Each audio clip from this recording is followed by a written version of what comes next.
تور زیړی چې دته هیپاټایټس یا د ځیګر التهاب چې د ABCDE وایرسونو په واسطه منځته راځي او دلته د تور زیړي یعنی د B ډول یا هیپاټایټس B په هکله بحث کوو.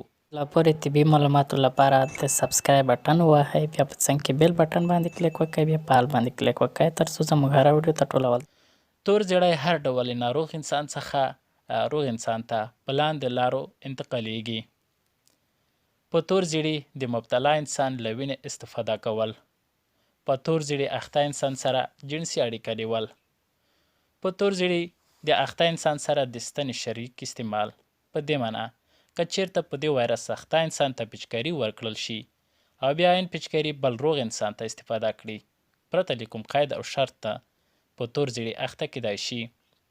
همدا ډول په سلیمانیو کې د مشترک د تیغ نه د استفادې په واسطه دا وایرس له یو انسان نه بل انسان ته انتقالیدای شي. که چیرته یوه ښځه تور زیړی ولري او بیا حمل واخلي نو د دې ښځې په رحم کې موجود ماشوم په دې میکروب اخته کیدای شي. د تور زیړي لومړنۍ نښې نښانې.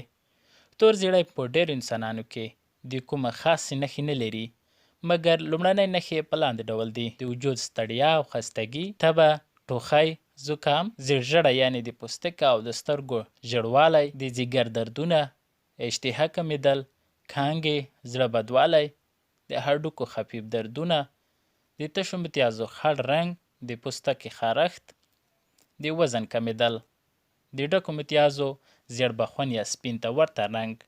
دا د تور زیړي لومړنۍ نښې نښانې وې. تور زیړي بد عواقب. که تور زیړی په بدن کې فعاله پاتې شي او درملنه یې ونه شي نو ناروغ په لاندې ځینو ناروغیو باندې اخته کیږي: د ځیګر فلج کیدل، د ځیګر سرطان، د ځیګر سیروزس یا غوټه غوټه کیدل، د ځیګر دردناکه پړسېدل، کوما او بېهوشي حالت چې دا د تور زیړي بد عواقبو له جملې څخه شمیرل کیږي. درملنه.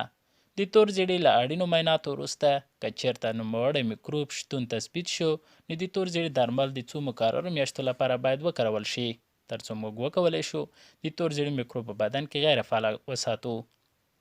نو که ویډیو مو خوښه شوې لایک یې کړئ، کومه پوښتنه لرئ کمنټ یې کړئ او دا ویډیو د نورو پښتنو ملګرو سره شیر کړئ. نو دا ویډیو مې تاسو لپاره جوړه کړه. انشاءالله نور معلومات به په نورو ویډیوګانو کې تاسو لپاره وړاندې